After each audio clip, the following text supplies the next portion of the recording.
Mon jeune frère a secrètement vendu ma ferme de 9 millions de dollars pour seulement 3 millions et m'a appelé en disant: j'ai dépensé tout l'argent dans l'entreprise de ma petite amie. Elle en avait plus besoin que toi. J'ai immédiatement annulé mon voyage et suis rentré en urgence à la maison. Mais en arrivant, je me suis contenté de sourire parce que la ferme qu'il avait vendue n'avait en réalité jamais été à lui. Je n'aurais jamais imaginé revenir à la ferme de grand-père Henri dans ces circonstances. Mais la vie a cette façon bien à elle de vous ramener dans des endroits que vous pensiez ne jamais revoir, surtout quand la trahison vous y oblige. L'appel est arrivé un mardi après-midi, alors que je terminais un rapport de recherche sur les techniques d'irrigation durable dans mon bureau à Denver. Mon téléphone a vibré, et j'ai failli ignorer l'appel jusqu'à ce que je voie le nom, Liam. Nous ne nous parlions plus beaucoup ces dernières années. Il était toujours en train de courir après sa prochaine grande idée de business, et moi, trop absorbé par mon travail pour m'impliquer dans les affaires familiales. Mais un pressentiment m'a poussé à répondre. Nathalie, dit Liam d'un ton trop suffisant, trop décontracté. Je me suis dit que je devrais te prévenir, j'ai vendu la ferme. Pendant un instant, j'ai cru avoir mal entendu. Tu as fait quoi? La ferme. Celle de grand-père. J'ai obtenu 3 millions pour elle, dit-il comme s'il s'agissait d'une simple transaction, et non du lieu où nous avions passé tous nos étés d'enfance, où grand-père Henri avait consacré toute sa vie. Ma main s'est crispée sur le téléphone. Tu l'as vendu sans même m'en parler? Liam a poussé un soupir agacé. Là allons, Nathalie. Tu n'as pas mis les pieds sur cette terre depuis des années. Tu es trop occupée avec ta vie de scientifique à Denver. La ferme était juste là, à prendre la poussière. Une brûlure de colère s'est installée dans ma poitrine. Tu n'avais aucun droit de faire ça, Liam. Il arrive un rire sec, indifférent. En fait, si. J'ai été désigné comme exécuteur testamentaire. Ça veut dire que c'est moi qui prends les décisions. J'ai eu du mal à assimiler ces paroles. Où est l'argent? Il y a eu un silence, puis un petit rire nerveux. Je l'ai dépensé. Un frisson glacé m'a parcouru. Comment ça, tu l'as dépensé? Ma copine Olivia, son entreprise avait besoin d'un coup de pouce, a expliqué Liam comme si cela justifiait tout. Elle avait une opportunité d'investissement incroyable et elle avait besoin de fonds rapidement. Je l'ai aidée. J'ai eu l'impression qu'on me coupait le souffle. Tu as vendu la ferme de notre grand-père pour la moitié de sa vraie valeur et tu as gaspillé l'argent dans l'entreprise d'Olivia? Elle en avait plus besoin que toi, a répliqué Liam sur la défensive. Toi, tu n'as pas besoin d'argent, Nathalie. Tu as ta carrière, tes projets de recherche prestigieux. En quoi ça te concerne, une vieille ferme? J'ai raccroché sans dire un mot de plus. Je ne me faisais pas confiance pour parler sans exploser. En moins d'une heure, j'avais réservé le prochain vol pour Austin, au Texas. Pendant tout le voyage, mon esprit n'a cessé de tourner. Comment Liam avait-il pu faire ça? Il avait toujours été imprudent. Mais ça, ce n'était pas juste un mauvais choix. C'était du vol. Quand j'ai atterri, ma colère s'était transformée en quelque chose de plus tranchant, de la détermination. Il pensait qu'il allait s'en tirer comme ça. Mais il ne savait pas une chose, grand-père Henri n'était pas un idiot. Et j'avais le pressentiment qu'il avait prévu tout cela. Quand je suis arrivé à la ferme, ou du moins ce qu'il en restait, une vague d'émotion m'a submergé. Les souvenirs ont afflué, les matins d'été à nourrir les chevaux, l'odeur de la terre fraîche après la pluie, le rire de grand-père résonnant depuis le porche. Et maintenant, la terre était abandonnée, envahie par la végétation. Le cœur de notre famille, vendu comme si ce n'était rien. J'avais besoin de réponses, et une seule personne pouvait me les donner. Walter Bennett, l'avocat de mon grand-père depuis des années, m'attendait lorsque je suis arrivé à son bureau de Dallas le lendemain matin. Il leva les yeux de son bureau lorsque j'entrai, ses yeux perçants empreints de quelque chose qui ressemblait à de l'attente. Je me demandais quand tu allais arriver, Nathalie, dit-il en me faisant signe de m'asseoir. Je ne perdis pas de temps. Liam a vendu la ferme sans mon consentement. Il dit qu'il en avait le droit. Walter soupira, tapotant du doigt un épais dossier posé sur son bureau. Oui. J'ai reçu la notification hier. Je le fixais. Donc, c'est fini? Il a gagné? Walter esquissa un léger sourire. Cela dépend. As-tu lu les documents finaux de la succession de ton grand-père? Une étrange sensation remua en moi. J'ai lu le testament. Il nous laissait tout à tous les deux, mais Liam était l'exécuteur. Walter hocha la tête. C'est vrai. Mais ton grand-père était un homme très prudent. Il fit glisser le dossier vers moi. 2 semaines avant sa mort, il a déposé un amendement à l'acte de propriété. J'hésitais avant d'ouvrir le dossier. La première page attira immédiatement mon attention. Clause de caractère, lus-je à voix haute. L'expression de Walter se fit plus grave. Henry connaissait les faiblesses de Liam. Il l'aimait, mais il ne lui faisait pas confiance avec la ferme, alors il a ajouté une protection. Si l'un de vous essayait de vendre la ferme sans l'accord de l'autre, la propriété serait immédiatement et irrévocablement transférée à la partie lésée. Je clignai des yeux. Vous êtes en train de dire que... Oui. Walter s'appuya contre son dossier. La vente est annulée. La ferme est à toi, Nathalie. Un mélange de soulagement et de choc m'envahit. Liam n'était pas au courant de ça, n'est-ce pas? Walter secoua la tête. Non, et je te conseille de ne rien lui dire avant notre réunion légale. Je m'adossai à ma chaise, tentant d'assimiler toutes ces informations. Grand-père Henry savait. Il avait vu l'imprudence de Liam, sa cupidité, et il avait tout prévu. Je serrai les poings. Alors, que fait-on maintenant? Walter regarda sa montre. Maintenant, tu te prépares, parce que quand Liam découvrira la vérité, il ne se laissera pas faire sans se battre. Ce soir-là, je retournai à la ferme. Je me tins sur cette terre envahie par les herbes folles, le soleil couchant projetant une lueur dorée sur les champs vides. Cette ferme n'était pas qu'un simple terrain. C'était l'héritage de mon grand-père. Tout ce qu'il avait construit, tout ce qu'il avait laissé derrière lui. Et Liam avait essayé de le jeter pour un profit rapide et un rêve égoïste. Je sortis mon téléphone. Demain, Liam apprendrait la vérité. Il pensait avoir gagné. Il n'avait aucune idée de ce qui l'attendait. Le lendemain matin, je me réveillai tôt, l'esprit en ébullition en pensant à ce qui allait se passer. Liam ne savait pas que sa soi-disant victoire allait s'effondrer sous ses yeux. Et connaissant mon frère, il n'allait pas bien le prendre. À 10 heures, j'étais assise en face de Walter Bennett dans son bureau. Il avait déjà organisé une réunion légale, s'assurant que Liam et son avocat seraient présents. Je pouvais deviner que Walter avait vu beaucoup de disputes familiales dans sa carrière. Mais celle-ci était personnelle. Liam arriva avec 20 minutes de retard. Évidemment. Il entra d'un air arrogant, vêtu d'un costume hors de prix qu'il avait probablement payé avec un argent qu'il n'aurait jamais dû toucher. Olivia le suivait, l'air visiblement agacé d'être là. Son avocat, un jeune homme nerveux qui semblait à peine sorti de l'école de droit, traîna derrière eux, dépassé par la situation. Liam afficha un sourire narquois dès qu'il me vit. « Waouh, Nathalie. Je ne pensais pas que tu te donnerais la peine de venir. » J'ignorais la provocation et désignai la chaise vide en face de moi.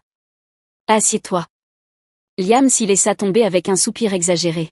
« Faisons vite. J'ai mieux à faire. » Walter s'éclaircit la gorge, ignorant son attitude.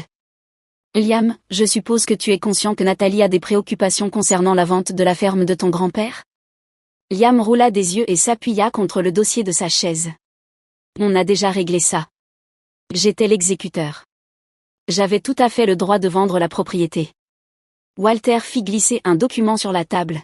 « En réalité, non. » Liam fronça les sourcils mais prit le papier. Au fur et à mesure que ses yeux parcouraient le texte, son sourire arrogant s'effaça. Son visage perdit sa superbe, et ses mains se crispèrent autour du document. Pour la première fois depuis des années, je vis quelque chose dans son regard. De la peur. Qu'est-ce que c'est? Sa voix n'avait plus rien de confiant. Walter joignit les mains. Ceci est l'acte amendé que ton grand-père a déposé 2 semaines avant son décès. Il contient une clause de caractère stipulant que si l'un de ses petits-enfants tentait de vendre la ferme sans le consentement de l'autre, la propriété serait automatiquement et irrévocablement transférée à la partie lésée. Le visage de Liam devint livide. Non. Ce n'est pas possible. Oh, mais ça l'est, dis-je d'une voix posée. Au moment où tu as signé cet accord de vente, tu as tout perdu. La ferme m'appartient maintenant. Liam jeta violemment le document sur la table. C'est un coup monté, s'emporta-t-il. Grand-père ne m'aurait jamais fait ça. Walter resta impassible. Henry Carter connaissait bien ses petits-enfants, Liam. Il savait que Nathalie protégerait la ferme. Et il te connaissait aussi. Disons simplement qu'il avait anticipé tes actes. Liam se tourna vers son avocat, paniqué. Fais quelque chose. Le jeune homme se tortilla sur sa chaise, mal à l'aise. D'un point de vue légal, l'amendement est contraignant. La vente est annulée. Olivia croisa les bras, sa voix acérée. Donc, ça veut dire quoi? L'argent a disparu? On l'a déjà dépensé. C'est ton problème, répondis-je d'un ton glacial. Le visage de Liam se tordit de frustration alors qu'il repoussait sa chaise et se levait. Tu ne peux pas juste tout me prendre? Je soutins son regard. Je ne l'ai pas pris. Tu l'as jeté. Un silence pesant s'abattit sur la pièce. Liam avait perdu. Complètement. Walter soupira et fit glisser un autre document vers lui. Il reste un autre point à aborder. En tant qu'exécuteur testamentaire, tu avais l'obligation légale de préserver l'intégrité de la succession. En vendant la ferme sans le consentement de Nathalie, tu as violé ces obligations. Il tapota le papier du doigt. À compter de maintenant, tu es officiellement destitué de ton rôle d'exécuteur. Liam fixa le document comme s'il venait de recevoir une condamnation à mort. Tu plaisantes. Non, dis-je en me penchant en avant. C'est moi qui suis aux commandes maintenant. Olivia se leva brusquement et attrapa le bras de Liam. Liam, on s'en va. Liam restait figé, le regard toujours rivé sur le document. Je savais exactement ce qui lui traversait l'esprit. Il avait tout perdu. La ferme, l'argent, le contrôle. Mais Walter n'en avait pas fini. Il prit un autre dossier. Une dernière chose. Puisque la vente est annulée, cela signifie que tu dois rembourser à la succession chaque dollar que tu as reçu de cette transaction. Liam déglutit visiblement. Je n'ai pas l'argent. Je m'adossai à ma chaise. Alors, on a un problème, n'est-ce pas? Olivia, furieuse, tira une nouvelle fois sur le bras de Liam. Liam, on s'en va. Mais avant qu'il n'atteigne la porte, Walter parla une dernière fois. Oh, et Liam? Il se retourna, les épaules tendues. Toute tentative de contestation juridique entraînera un audit complet de la succession. La voix de Walter était calme mais implacable. Ce qui signifie que chaque transaction financière que tu as effectuée en tant qu'exécuteur sera examinée. La mâchoire de Liam se contracta. Il comprenait parfaitement ce que cela impliquait. Chaque affaire douteuse, chaque dollar détourné vers l'entreprise d'Olivia, tout serait exposé. Il ne dit pas un mot de plus. Il quitta simplement la pièce en furie, Olivia sur ses talons claquant violemment contre le sol. Lorsque la porte se referma derrière eux, je poussai enfin un soupir. C'était terminé. Du moins, c'est ce que je croyais. Ce soir-là, assise sur l'ancien porche de grand-père Henri, je contemplais les terres sous la brise fraîche du Texas. J'aurais dû ressentir du soulagement, mais une chose me tracassait. Liam était imprudent. Mais il n'était pas stupide. Il devait se douter que cela pouvait arriver. Il devait savoir que grand-père Henri aurait prévu ce genre de scénario. Alors pourquoi était-il si désespéré? Mon téléphone vibra. Un message de Liam. On doit parler. Je fixai l'écran, mon estomac se nouant. Ce n'était pas fini. Je restai un long moment à fixer le message de Liam. On doit parler. Une partie de moi voulait l'ignorer. J'avais gagné. La ferme m'appartenait légalement, et Liam avait perdu tout contrôle. Mais je connaissais mon frère.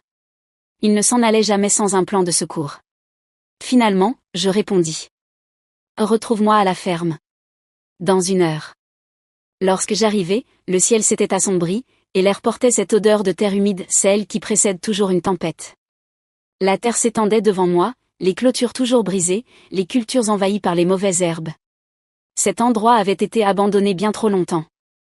Liam arriva 10 minutes en retard dans son SUV, ses phares déchirant l'obscurité. Il descendit lentement, son attitude différente cette fois-ci, fatigué, nerveux. Olivia n'était pas avec lui. Pour une fois, nous étions seuls, juste lui et moi. Il enfonça les mains dans ses poches, évitant mon regard. Tu as eu ce que tu voulais. Je m'adossai à la rambarde du porche. Oh vraiment? Liam laissa échapper un rire amer. Épargne-moi ton sermon, Nathalie. Tu crois être l'héroïne dans cette histoire? Il désigna la terre du menton. Tu es parti. Tu as eu ta carrière, tes recherches, ta vie parfaite. C'est moi qui suis resté. C'est moi qui me suis occupé de tout. J'inclinai la tête, l'observant attentivement. Tu ne t'es occupé de rien, Liam. Tu as vendu la ferme de grand-père pour un profit immédiat et tu as brûlé l'argent comme s'il ne comptait pas. Sa mâchoire se contracta. J'essayais de construire quelque chose. Je croisai les bras. Et où est-ce maintenant? Il ne répondit pas, et cela me dit tout ce que j'avais besoin de savoir. Quelque chose se tordit dans mon ventre. Liam, tout ça, ce n'est pas juste à propos de la ferme, n'est-ce pas? Il hésita, détournant les yeux. Et pour la première fois depuis longtemps, je le vis. La peur. Je fis un pas en avant. À quel point c'est grave? Liam passa une main dans ses cheveux, regardant partout sauf vers moi. J'ai emprunté sur les autres comptes de grand-père. Mon estomac se noua brutalement. Quoi? Il expira brusquement. Les comptes fiscaux de la succession, les fonds d'entretien, les économies, tout. J'ai puisé dedans en pensant que je pourrais les rembourser avant que quelqu'un ne s'en rende compte. Sa voix se brisa. Mais l'investissement a coulé. Le promoteur a fait faillite, et maintenant? Il rit sans joie. Maintenant, tout est parti. Je me sentis physiquement mal. Combien? Sa voix n'était qu'un murmure. 750 000. Le monde vacilla un instant. Je pressai mes doigts contre mon front, forçant mon esprit à réfléchir. C'est donc pour ça que tu étais si désespéré de vendre la ferme. Liam hocha la tête, l'air misérable. Je pensais pouvoir arranger les choses avant que quelqu'un ne découvre la vérité. Je fermai les yeux. Et Olivia? Son rire était sans humour. Là elle est partie. Elle a pris ce qu'elle pouvait et s'est enfuie dès qu'elle a compris qu'il ne restait plus rien. Un long silence s'étira entre nous. J'aurais dû partir. J'aurais dû dire à Liam que c'était son problème à régler. Mais alors, je pensais à grand-père Henri, à la manière dont il avait toujours cru aux secondes chances. Et malgré tout, Liam restait mon frère. Je sortis mon téléphone et composai le numéro de Walter. Il décrocha au bout de 2 sonneries. J'ai besoin de te voir, dis-je. Tout de suite. 1 heure plus tard, Liam et moi étions assis dans le bureau de Walter. Imperturbable comme toujours, il ne sembla pas surpris quand je lui racontai tout. Au lieu de cela, il ouvrit un tiroir et en sortit un dossier épais. Ton grand-père savait que ce scénario était une possibilité, déclara Walter en me faisant glisser le dossier. Alors, il avait prévu un plan. Je feuilletai les pages, mon cœur battant à tout rompre. Police d'assurance, mesures de protection financière, garantie légale. Des dispositifs que grand-père Henri avait mis en place bien avant sa mort. Walter tapota un document. Ceci est une assurance couvrant les investissements non autorisés de la succession. Si elle est activée, elle permet de récupérer jusqu'à 800 000 $. Liam laissa échapper un souffle comme s'il venait de recevoir un coup de poing. Donc, on est couvert? Le regard de Walter se durcit. Pas exactement. Liam se tendit. Évidemment, il y a des conditions. Walter se pencha en avant. Premièrement, tu dois signer une reconnaissance officielle de faute. Cela signifie que tu dois admettre formellement que tu as détourné des fonds de la succession. Liam se raidit. Et si je refuse? Le visage de Walter ne changea pas. Alors, Nathalie n'aura d'autre choix que de déposer une plainte légale contre toi, ce qui déclencherait un audit judiciaire complet des finances de la succession. Il marqua une pause. Au vu des preuves, il est fort probable que tu sois inculpé pour fraude. Le teint de Liam pâlit instantanément. Fraude? Oui, confirma Walter calmement. Et cela signifierait de la prison. La main de Liam trembla légèrement alors qu'il la passait sur son visage. Et les autres conditions? Walter croisa les doigts. Tu devras suivre un programme de conseil financier à tes frais. Et tu ne seras plus jamais impliqué dans la gestion de la succession. Jamais. Liam se tourna vers moi. Sa voix n'était plus en colère, elle était presque suppliante. Et tu es d'accord avec ça? Je soutins son regard. Je ne veux pas te voir en prison, Liam. Mais je ne vais pas non plus te protéger des conséquences de tes actes. Pendant un long moment, il ne bougea pas. Puis, lentement, il hocha la tête. D'accord. Walter fit glisser le document d'aveu. Liam attrapa le stylo d'une main tremblante et signa. Et juste comme ça, c'était fini. Nous sortîmes dans l'air frais de la nuit. Liam resta près de sa voiture, fixant la ligne d'horizon de la ville. Je ne sais pas quoi faire maintenant, avoua-t-il. J'hésitai avant de répondre. Tu recommences à 0.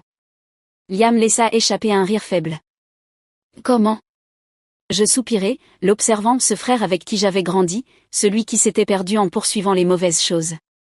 La ferme a encore besoin de réparation, dis-je après un instant. Tu pourrais aider. Sa tête se releva brusquement, ses yeux s'écarquillant de surprise. Tu me laisserais faire ça? Je soutins son regard. Tu restes mon frère, Liam, mais ce n'est plus une question d'argent. Si tu veux une seconde chance, tu vas devoir la mériter. Il ne répondit pas tout de suite, mais après une longue pause, il hocha la tête. Peut-être, juste peut-être, qu'il n'était pas trop tard pour réparer ce qui avait été brisé. Les jours qui suivirent la réunion avec Walter furent lourds, remplis de longs silences et du poids de tout ce qui s'était passé. J'avais passé tant d'années en colère contre Liam, convaincu qu'il ne changerait jamais, qu'il me semblait étrange de le voir maintenant humble, incertain et perdu. Pourtant, nous étions là, debout sur la ferme de grand-père Henri, regardant les champs envahis par les mauvaises herbes, les clôtures brisées et la maison qui, autrefois, débordait de vie. Je la reconnais à peine, murmura Liam. Je lui jetai un regard. Oui, eh bien, c'est ce qui arrive quand on essaie de vendre un endroit au lieu d'en prendre soin. Liam expira brusquement mais ne protesta pas. Il ne se battait plus, et pour la première fois depuis des années, je percevais un changement en lui. Nous passâmes la semaine suivante à nettoyer l'ancienne grange, à réparer les clôtures et à évaluer les dégâts causés par des années de négligence et de mauvaises décisions. Liam n'était pas habitué à ce genre de travail, et au début, il peinait. Mais il se présentait chaque matin, et à ma grande surprise, il ne se plaignait jamais. Un soir, après une journée épuisante passée à réparer les marches du perron, je le trouvai assis sur les marches du porche, fixant la terre alors que le soleil disparaissait derrière l'horizon. La lumière dorée projetait de longues ombres sur les champs, la même vue que grand-père Henri aimait tant. J'ai toujours détesté cet endroit, avoua Liam d'une voix basse, hésitante. Je croyais que c'était un piège, un rappel de tout ce que je ne voulais pas devenir. Je m'assis à côté de lui, essuyant la sueur de mon front. Et maintenant? Il resta silencieux un long moment avant de soupirer. Maintenant, je crois que je comprends. Grand-père ne cherchait pas à nous retenir. Il nous donnait quelque chose qui comptait vraiment. J'acquiesçai, regardant le vent agiter les hautes herbes. Il pensait toujours 5 coups à l'avance. Liam lâcha un petit rire, sans grande joie. Ouais, et moi, je n'ai jamais pensé plus loin que le prochain billet. Les mois suivants s'écoulèrent dans un rythme fait de dur labeur et de prise de conscience silencieuse. Liam s'accrochait, ce que, honnêtement, je n'avais pas prévu. Au début, je restais sur mes gardes, attendant qu'il abandonne, qu'il fuit dès que les choses deviendraient trop dures. Mais il ne le fit pas. Il apprit à réparer les machines, à planter correctement les cultures, à prendre soin de la terre comme grand-père l'avait fait. Et peu à peu, je compris qu'il ne le faisait pas pour moi. Il le faisait pour lui-même. Un après-midi, nous nous tenions au milieu de la grange restaurée, l'odeur du foin frais flottant dans l'air. Liam s'essuya les mains sur son jean et regarda autour de lui. Ça ressemble enfin à une vraie ferme. Parce que c'en est une. Il inspira profondément, hochant la tête. Ça fait différent. Je l'observai. Tu te sens différent. Liam hésita avant d'acquiescer. Ouais. Pour la première fois, je le crus. Un an après que tout se soit effondré, nous organisâmes une cérémonie en l'honneur de grand-père Henri. Nous invitâmes les voisins, de vieux amis et les quelques personnes de la ville qu'il avait bien connues. Liam se tenait à côté de moi alors que nous dévoilions une plaque commémorative près de la ferme. On pouvait y lire simplement « Henry Carter, un homme qui a bâti bien plus que des terres ». Alors que le soleil se couchait sur la ferme, une chose me frappa. Grand-père avait toujours tout prévu, non seulement pour la terre, non seulement pour l'argent, mais pour nous. Il savait que Liam et moi ne nous comprendrions jamais vraiment tant que quelque chose ne nous forcerait pas à le faire. Il avait mis en place des garanties, conscient des faiblesses de Liam, mais il avait laissé la porte ouverte à la rédemption. Et Liam avait enfin franchi cette porte. Plus tard dans la nuit, après le départ de tout le monde, je trouvai Liam assis sur le porche, observant les étoiles. « Tu penses encore à retourner à Austin ?» demandai-je. Il esquissa un sourire en coin. « Non. Finalement, j'aime bien le calme. » Je m'assis à côté de lui, laissant l'air frais de la nuit nous envelopper. « Tu crois que grand-père savait que ça finirait comme ça ?» demanda-t-il après un moment. Je réfléchis avant de répondre. Oui, je crois qu'il savait exactement ce qu'il faisait. Liam soupira, un léger sourire aux lèvres. Ouais, moi aussi. Et pour la première fois depuis bien longtemps, nous restâmes là, non plus comme des ennemis, non plus comme des rivaux, mais comme des frères.